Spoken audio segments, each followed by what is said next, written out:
श्री स्वामी समर्थ. मित्रांनो, एकदा डोळे मिटून विचार करा.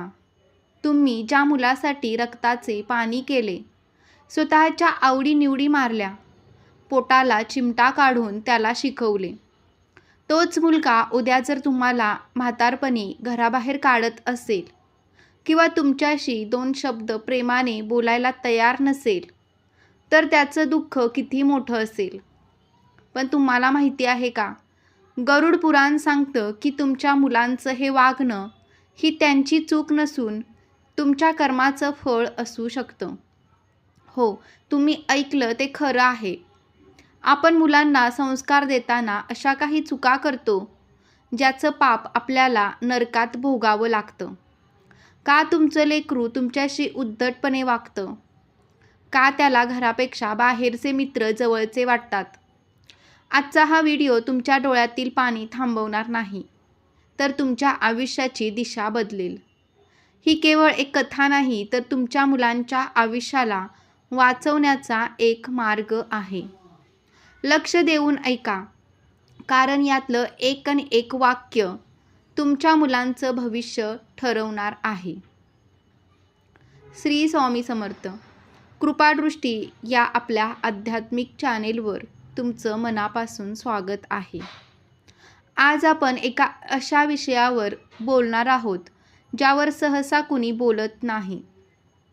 प्रत्येक पालक आपल्या मुलांवर प्रेम करतो, पण प्रेम आणि मोह यातली पुसटशी रेषा आपण विसरून जातो.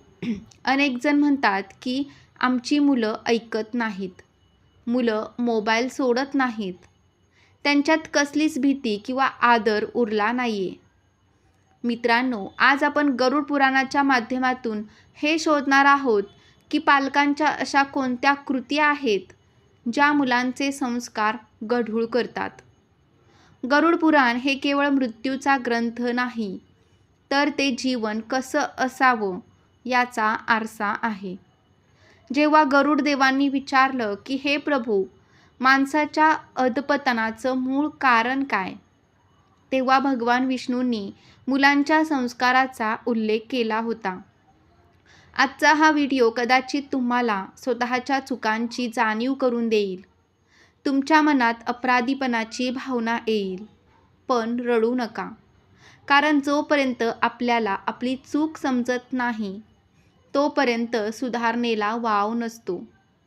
आज आपण पूर्ण खोलात जाऊन प्रत्येक पॉईंटचं शास्त्रशुद्ध विश्लेषण करणार आहे.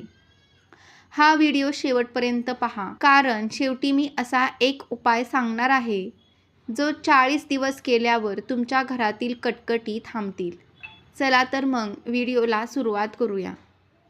पहिली चूक, घराचे वातावरण आणि अपशब्दाचा वापर. गरुड पुराणात वाचा शुद्धीला अनन्यसाधारण महत्त्व आहे.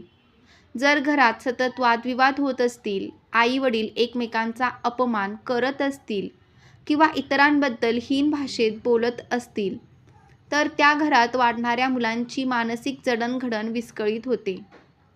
शास्त्र सांगते की शब्दांना स्वतःची एक ऊर्जा असते. जेव्हा तुम्ही तुमच्या घरात कुणाबद्दल तरी वाईट बोलता, तेव्हा त्या शब्दाचे विषारी कण भिंतीमध्ये साठतात. लहान मुलांचे मन हे अतिशय संवेदनशील असते. ते तुम्ही दिलेले पैसे बघत नाहीत, तर तुमच्या जिभेवर कोणती सरस्वती बसली आहे हे बघतात. जर तुम्ही मुलांसमोर आईला किंवा वडिलांना कमी लेखत असाल, तर मुलांच्या मनात तुमच्याबद्दलचा आदर कायमचा संपतो. गरुड पुराणात म्हटलं आहे की ज्या पालकांच्या वाणीत संयम नाही, त्यांच्या पुढच्या पिढीची बुद्धी ही अधर्माकडे वळते. आजपासूनच एक संकल्प करा. घरात किमान सूर्यास्तानंतर कुणीही जोरात ओरडणार नाही. मुलांसमोर जोडीदाराचा आदर करा. ओम नमो भगवते वासुदेवाय या मंत्राचा जप रोज घरात लावा. 21 दिवस हा नियम पाळा. तुमची मुलं स्वतःहून तुमच्याशी शांतपणे बोलायला लागतील. दुसरी चूक, अधर्माची कमाई. गरुड पुराणातील प्रेतखंड आणि धर्मकांड मध्ये अन्नाच्या शुद्धतेवर खूप भर दिला आहे. जैसा अन्न वैसा मन ही म्हण उगाच पडलेली नाही. जर तुमची कमाई ही कुणाला तरी फसवून, लाच घेऊन किंवा कुणाचा तरी तळतळाट घेऊन आलेली असेल, तर ते अन्न तुमच्या मुलांच्या रक्तात मिसळते. चुकीच्या मार्गाने कमावलेला पैसा मुलाला भौतिक सुख देऊ शकतो, पण मानसिक शांती आणि नीतिमत्ता देऊ शकत नाही. गरुड पुराणात सांगितलं आहे की जेव्हा एखादा पिता अधर्माने धन मिळवतो आणि ते मुलांच्या सुखासाठी वापरतो, तेव्हा त्या धनासोबत त्या पापकर्त्याचे ऋणानुबंध ही मुलांकडे जातात. म्हणूनच आपण पाहतो की खूप श्रीमंत घराण्यातली मुलं अनेकदा व्यसनाधीन होतात किंवा पालकांचा द्वेष करतात. हे त्यांच्या अन्नाचे दोष असतात. तुमची कमाई नेहमी प्रामाणिक ठेवा. जर कळत नकळत काही चुका झाल्या असतील तर दर गुरुवारी गरिबांना पिवळ्या अन्नाचे दान करा. मुलांच्या वाढदिवसाला महागड्या हॉटेलात जाण्याऐवजी एखाद्या अनाथालयात अन्नदान करा. यामुळे अन्नातील दोष निघून जातात. तिसरी चूक, मोहापोटी मुलांच्या चुकांचे समर्थन. धृतराष्ट्राने आपल्या पुत्राच्या, दुर्योधनाच्या प्रत्येक चुकीला प्रेम समजून पाठिंबा दिला. परिणाम काय झाला? अख्खं कुळ संपलं. गरुड पुराण सांगते की पालकांचा मोह हा मुलांसाठी विषासारखा असतो. मुलाने चूक केली की त्याला तिथेच थांबवणे हे पालकांचे धर्मकर्तव्य आहे. माझं बाळ लहान आहे, त्याला काय समजतंय असं म्हणत जर तुम्ही त्याच्या चोऱ्या, खोटं बोलणं किंवा उद्धटपणा खपवून घेत असाल, तर तुम्ही त्याला नरकाच्या खाईत ढकलत आहात. शिस्त म्हणजे मारझोड नव्हे, तर सत्याची जाणीव करून देणे. गरुड पुराणानुसार मुलाला चुकीच्या मार्गावरून न रोखणारा पिता हा त्याचा शत्रूच मानला जातो. मुलाला परिणामाची भीती वाटू द्या. त्याने चूक केली तर त्याचे फळ काय मिळेल हे प्रेमाने सांगा. किमान 5 ते 10 मिनिटे दररोज त्याच्याशी दिवसभरात काय चूक झाली यावर संवाद साधा. मुलाला स्वतःची चूक मान्य करायला शिकवा. चौथी चूक, धार्मिक आणि आध्यात्मिक पायाचा अभाव. गरुड पुराणात भगवान विष्णू म्हणतात, जो मनुष्य आपल्या पुत्राला माझ्या चरणाची ओळख करून देत नाही, तो पितृत्वाच्या जबाबदारीतून मुक्त होऊ शकत नाही. आजच्या काळात आपण मुलांना कोडिंग शिकवतो, फॉरेन लँग्वेज शिकवतो, पण त्यांना राम नावाचा महिमा माहीत नसतो.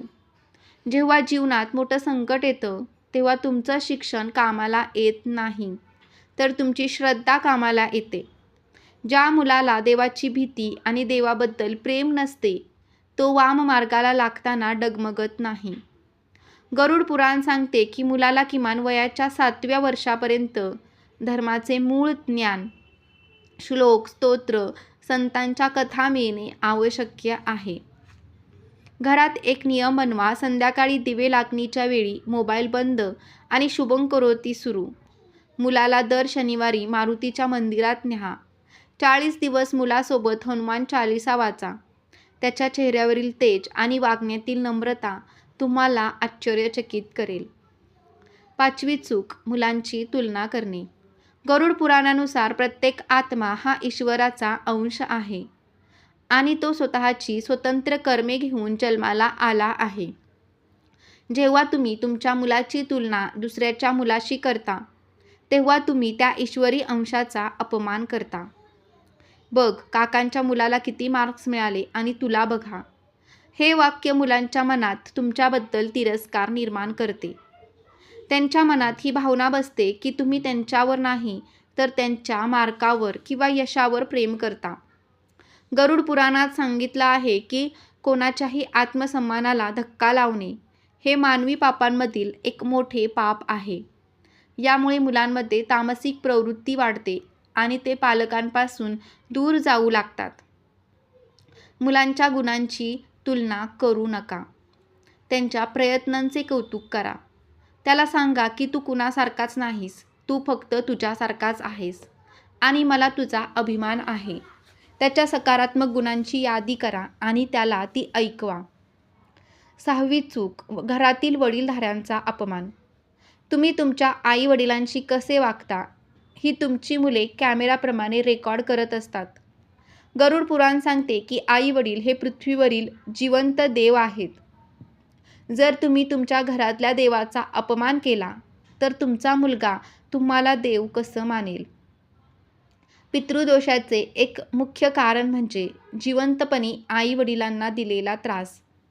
तुम्ही तुमच्या सासू सासऱ्यांना उलट उत्तर देता, त्यांना वेळ देत नाही, तर तुमची मुलं हेच शिकतात की म्हाताऱ्या माणसाची किंमत नसते. गरुड पुराणातील यमपुरीच्या वर्णनात अशा पुत्रांना कठोर शिक्षा सांगितली आहे, पण त्याचे मूळ पालकांच्या वागण्यात असते. मुलांसमोर आजी आजोबांच्या पाया पडा. त्यांना आवडणारा एखादा पदार्थ मुलांच्या हातून त्यांना द्यायला लावा. यामुळे मुलांच्या मनात ज्येष्ठांबद्दल आदर निर्माण होईल आणि तुमचं म्हातारपण सुरक्षित होईल. 7वी चूक, विलासी जीवन आणि कष्टाची जाणीव नसणे. गरुड पुराणात संयम हा जीवनाचा पाया सांगितला आहे. जर पालकांनी मुलाला मागितलं की लगेच सगळं दिलं, तर त्या मुलाला कष्टाची आणि पैशाची किंमत कधीच कळत नाही. मुलाला वाटतं की पैसा झाडाला लागतो. त्याला कधी नाही ऐकायची सवय नसते. मग जेव्हा बाहेरचं जग त्याला नाही म्हणतं, तेव्हा तो खचून जातो किंवा हिंसक होतो. गरुड पुराण सांगते की मुलाला तितिक्षा, सहनशीलता शिकवणे हे पालकांचे काम आहे. ज्याला गरिबीची किंवा कष्टाची जाणीव नाही, तो माणूस म्हणून कधीच समृद्ध होऊ शकत नाही. मुलाला प्रत्येक वस्तू सहज देऊ नका. त्याला ती मिळवण्यासाठी काहीतरी छोटे कष्ट, उदाहरणार्थ अभ्यास करणे, घरकाम करणे करायला लावा. महिन्यातून एकदा त्याला आपल्या कष्टाची गोष्ट सांगा. मित्रांनो, मुलं ही ईश्वराची देणगी असतात. आपण फक्त त्यांचे सांभाळ करणारे विश्वस्त आहोत, मालक नाही. आपल्या मुलाच्या नशिबात काय आहे हे विधाता ठरवतो, पण त्याला संकटाशी लढायला बळ देणं हे आपल्या हातात असतं. गरुड पुराणात भगवान विष्णू म्हणतात, जो माझ्यावर विश्वास ठेवतो त्याच्या 7 पिढ्या मी सांभाळतो. मग पालकांनो, तुम्ही इतकी चिंता का करता? फक्त एक करा, मुलाला माणुसकी आणि भक्ती शिकवा. ज्या घरात मंत्राचे गुंजन असतं त्या घरातील मुलं कधीच बिघडत नाहीत. मुलांच्या मागे धावण्यापेक्षा देवाच्या मागे धावा. मुलं आपोआपच तुमच्या मागे येतील. मित्रांनो, आजचा हा विषय तुम्हाला कसा वाटला? गरुड पुराणातील या 7 चुका आणि संदेश आजच आपल्या जीवनात अंमलात आणा. तुम्हाला हा व्हिडिओ आवडला असेल तर व्हिडिओला लाईक करा आणि आपल्या नातेवाईकांना शेअर करायला विसरू नका. तोपर्यंत श्री स्वामी समर्थ. जय जय स्वामी समर्थ. श्री गुरुदेव दत्त.